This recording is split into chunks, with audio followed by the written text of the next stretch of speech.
or with his wings spread, so they leave or they die. Do the environmental groups and activists understand this? I mean, are they clueless, or what's going on here?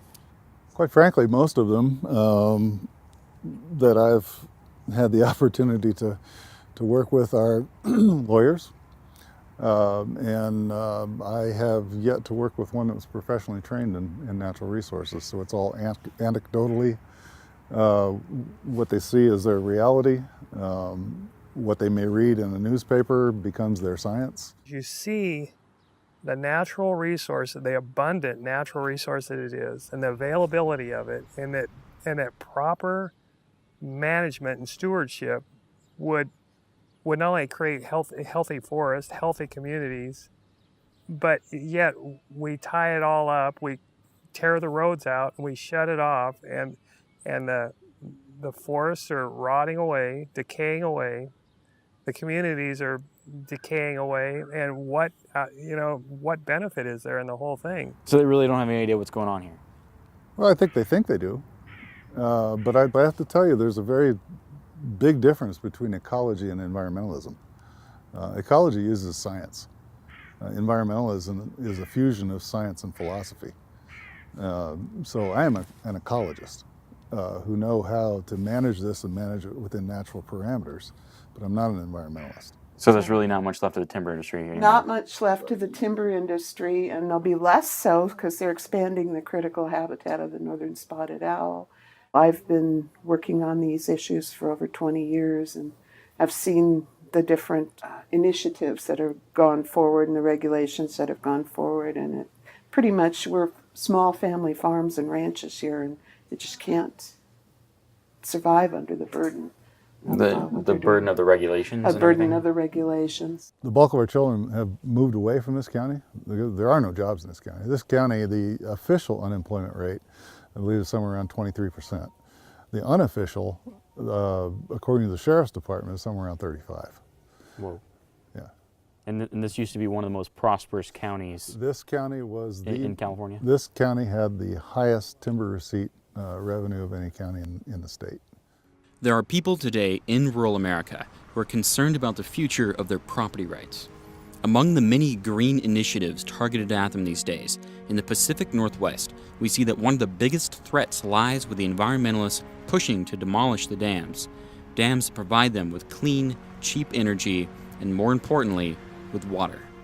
We're removing dams across the United States. Bruce Babbitt just recently said we need to consider removing over 75,000 dams across the United States. Now, for the green movement, a lot of dams are hydroelectric dams, and people say that it's because of the fish that we need to remove dams. Well, we build ladders. We build fish ladders. We could put a fish bypass tunnel. I mean, so if the fish aren't really in danger, why do the environmentalists want to blow up the dams?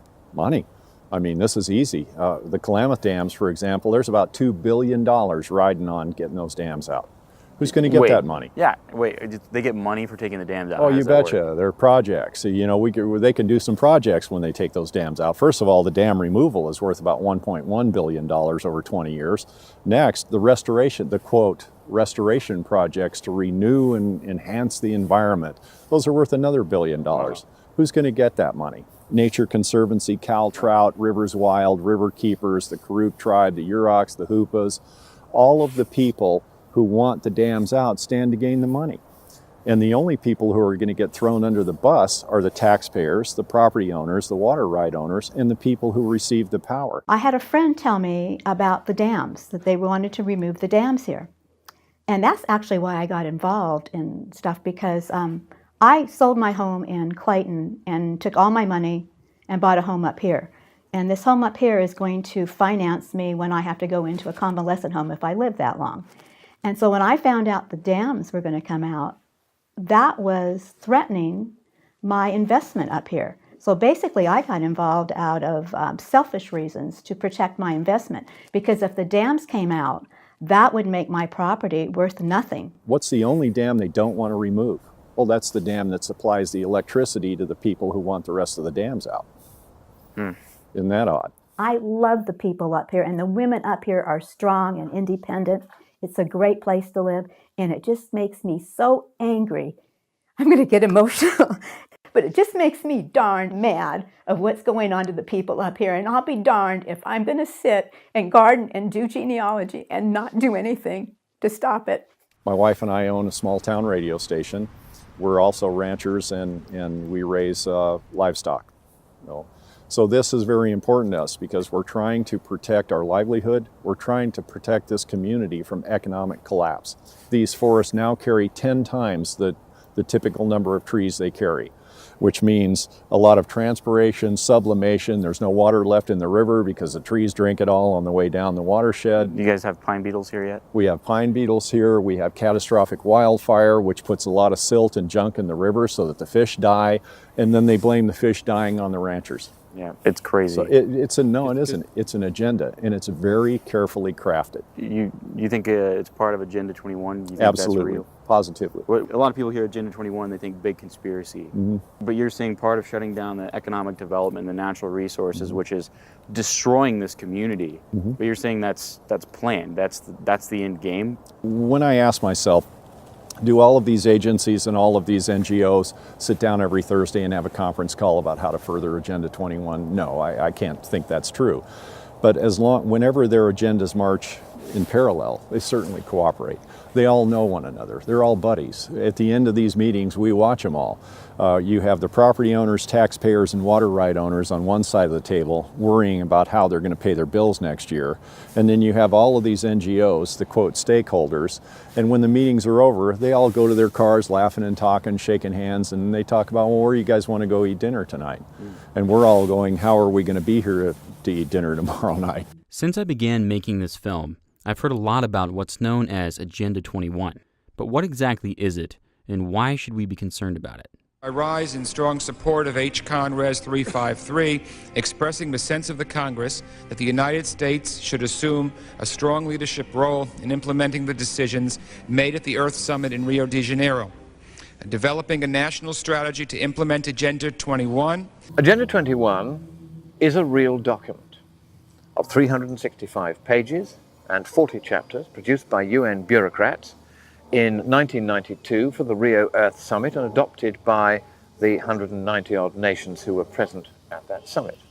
Nobody is saying that Agenda 21, which is a regime of extreme environmental restriction on the most absurd bases, should be applied in third world countries.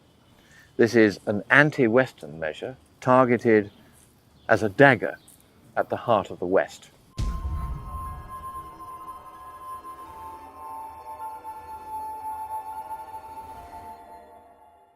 The Earth Summit Environmental Leadership Act, as this is known, presents us with an opportunity to follow up on the important work of the Earth Summit to develop its blueprint, Agenda 21, for global environmental action. The goal is, under Agenda 21, in writing, this is not conspiracy theory, this is a conspiratorial fact. The objectives under Agenda 21 are to reduce human population by 85%. So how do you reduce human population by 85%? Well, the cleanest and easiest way is to take the resources of the earth and put them off limits to human beings. If we're unable to get our resources from places like Montana or places like California, you'll find that simply the world won't support as many people as there are. Now, they would like to do that fairly rapidly, and they adopt all sorts of policies that, in fact, lead to a lot of human deaths, such as banning DDT use. 2 million people die of malaria every year because of that, and hundreds of millions get terrible malaria cases that keep them from working and progressing and so on. It's called Rescue Mission, a children's edition of Agenda 21, and it shows you the most amazing propaganda. This is one of the most remarkable pages. It shows all these little children coming down with storks, and it's called the baby bomb. And you see, here's God looking so puzzled. He never intended for all these babies to be born. And then this is the most amazing statement: the planet groans every time it registers another birth. So part of Agenda 21 is, of course, to tell our children that the earth is so overpopulated, and for them to even contemplate having another child is just terrible. The United Nations and many governments around the world are claiming that the Earth is overpopulated. Many major environmental organizations are saying the same thing, like the Center for Biological Diversity and the World Wildlife Fund. But are we really in danger of overpopulation?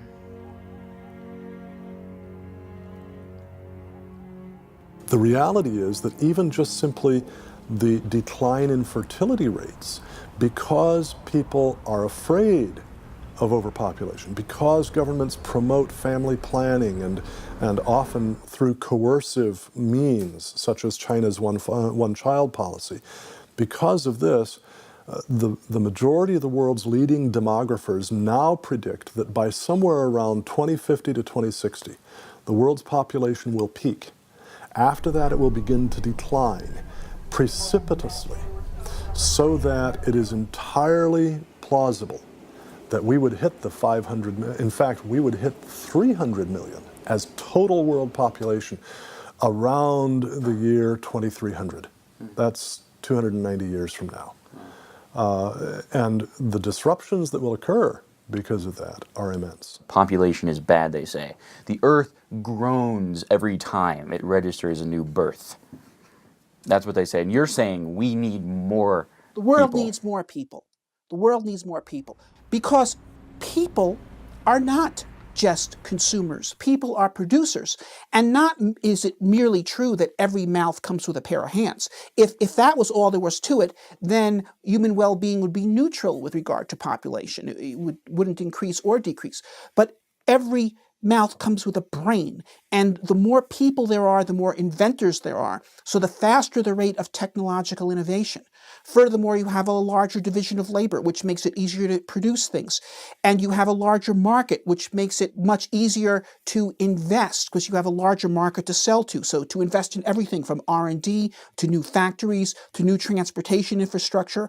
And this is why, as the world's population has gone up, living standards has gone up. And not just in this century or the preceding century, but through all of human history. Okay, and we live much better today, not only because of all the people that are alive today, but because of all the people that have lived in the past. I mean, just imagine that if Malthus had been listened to and his ideas had been enforced as policy effectively, so there have been half as many people in the world in the 1800s as there actually were. Yeah. Well, you could get rid of either Thomas Edison or Louis Pasteur. Take your pick.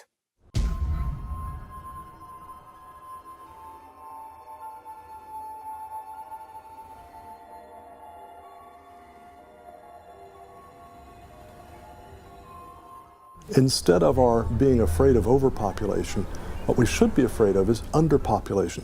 Russia is losing about 1 million people a year right now. Western Europe is losing about 900,000 people a year right now.